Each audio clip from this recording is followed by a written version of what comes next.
Evening, folks. How are we getting on? Hope you're doing well. Hope everything's running smoothly for you. COVID, I know I'm bringing up the C word. It's always on the news at the minute, and it seems as if I seem to know an awful lot more people who have got it over the last little while. I think Omicron has really sort of just, it seems to be everywhere just now. Again, we're still stuck in the grips of it, but we'll just do our best, keep calm, carry on, do whatever it is we need to do, and we'll carry on regardless. So, got something a bit unusual for us today.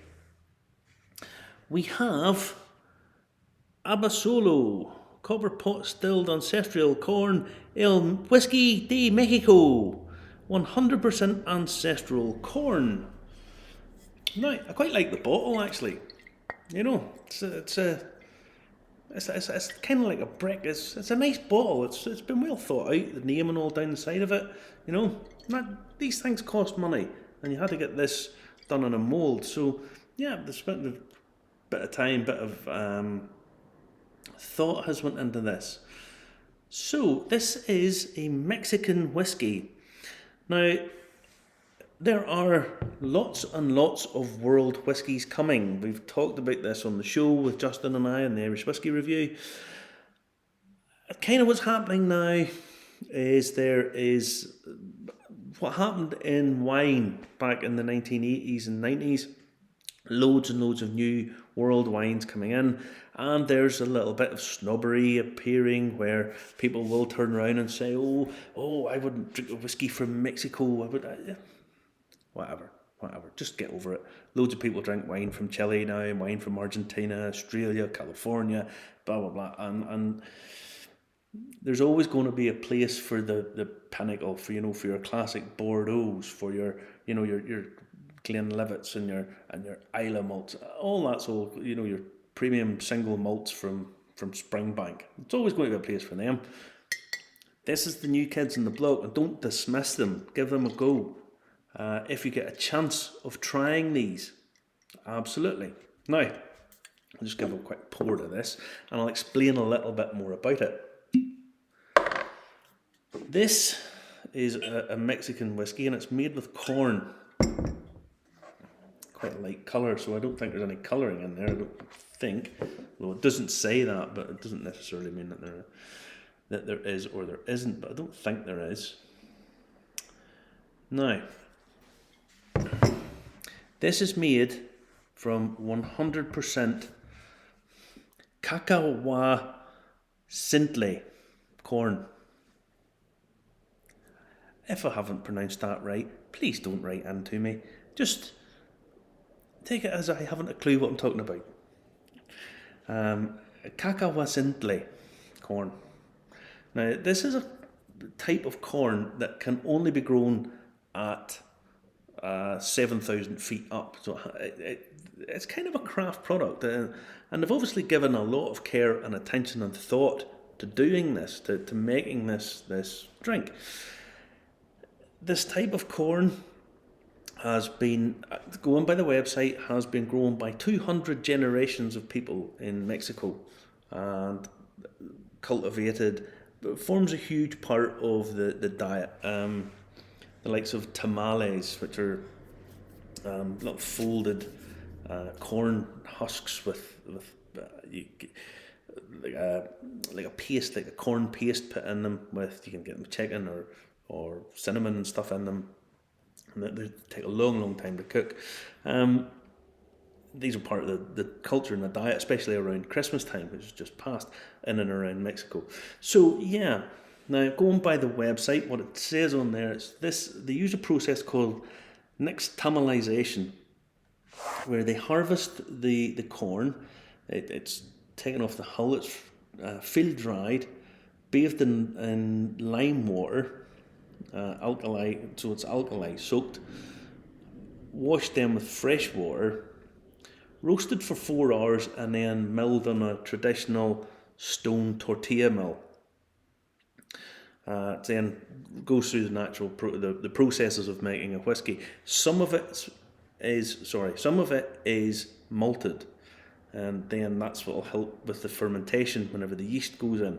It's fermented for 120 hours, double distilled, put in toasted and used oak, and then bottled at 43%. There is no age statement. It'll not be old, and the reason it'll not be old is where it's from. During the summer, it's kept in. It tells you on this that its warehouse, the Rick warehouse, is just basically open to the elements. It's in the desert, so what you're going to get is massive temperature in the summer, really, really hot, pulling in, forcing liquids into wood and so on. And then at night, certainly during the winter, really cold. It gets really, really cold. It can get down to like -6 quite easily during the winter. So it's getting massive fluctuations. So it's driving that spirit into the wood, pulling it back out again, back in, back out, back in, back out. It ages much, much, much more quickly. I have no idea what Angel's share will be, what they're losing, both in terms of water and in spirit. I would imagine probably quite a lot very quickly.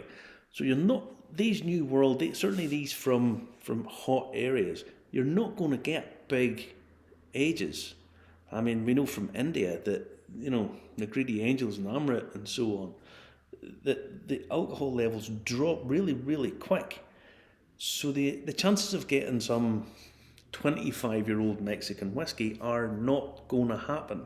But don't let that put you off. These guys they've thought about their craft, they've thought about their bottling, the presentation. I quite like the plain simple white label on. They've spent a lot of money on the bottle.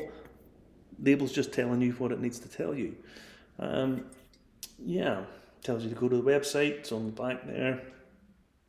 Yeah. Price-wise, about $35, something like that in the States. Hopefully we'll get all this. This will all be coming to the UK, hopefully soon, UK and Europe. Now, on the nose, first thing that hits me is it's very sharp. Very young, very sharp, hitting you on the nose. And almost making you want to do this. Stick with it though, because there's a couple of little notes that pop up that you don't get with your sort of typical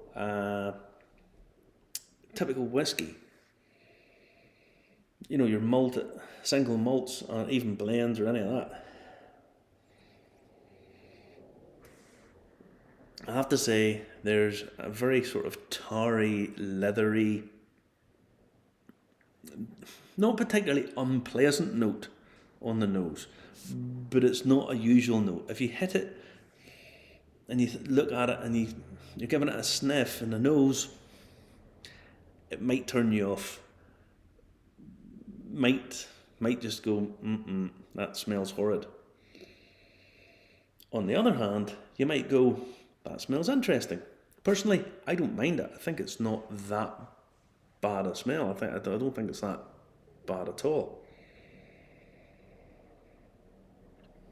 Other notes in there, a little bit of vanilla. There's a very sort of strange floral note to it that is, it's a little bit discombobulating because you're not used to having this note. It's not people who drink, single malted barley with Irish pot still with little bits of grain in it or different mash bills.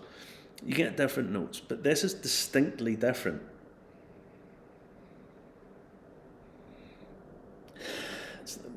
There's like a cut grass,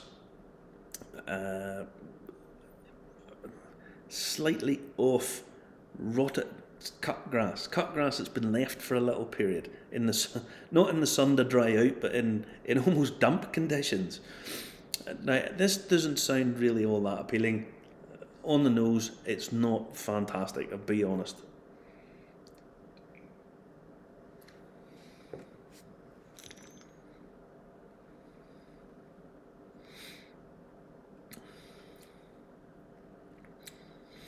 On the palate, very sharp again, very young, but a little bit nice sweetness coming through there. A little bit of, has to be said, a little bit of tortilla, but I suppose it's to be expected. But you have that tortilla, you have that corn sweetness. The sweetness is coming. You're getting it kind of from the corn elements. You know, it's not going to be sweetness that's come off the still, because sugar doesn't come through the still. But what you get is that kind of level of sweetness that then lends itself to the oak. The oak's getting pulled out. You're getting some nice vanilla notes. You're getting some really quite pleasant, fresh, sweet wood notes and tortillas.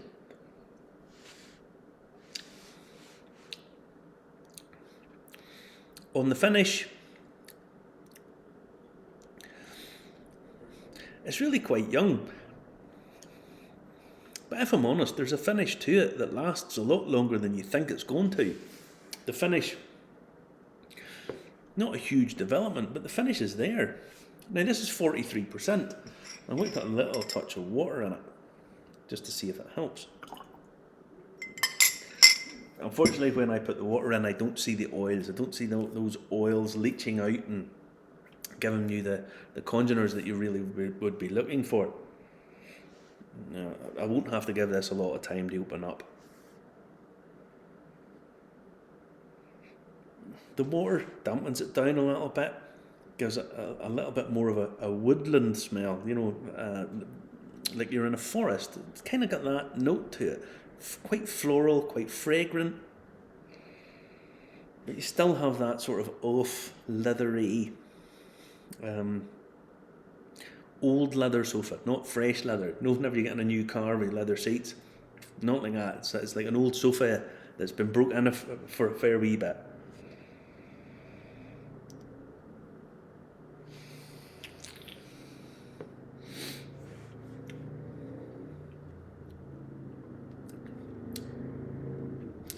Little bit of water, just damping it down a little bit. Probably better for having a little bit of water than not having it. Yeah, Abasolo, not a bad effort, not fantastic, but worth trying, worth giving a go. It's not a huge amount of money to part with, especially not these days in terms of whiskey prices. So give it a go if you get a chance. You probably like it, maybe like it a little bit more than me.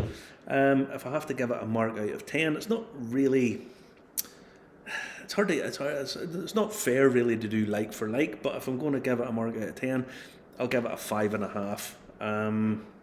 Not necessarily to my palate, but you might like it. Give it a whirl, and it's not a bad effort, and I could see them making adjustments to this. Possibly bringing out a slightly different product that'll bring it over into more to the mainstream whiskey drinker, and maybe they'll crack it. Nice effort, not really for me. Palatable enough, drinkable enough. Would I buy it again? Probably not. No, but good on you. A decent effort, and keep up the good work, guys. I shall talk to you again soon. So stay safe in the meantime, and Sláinte, take care.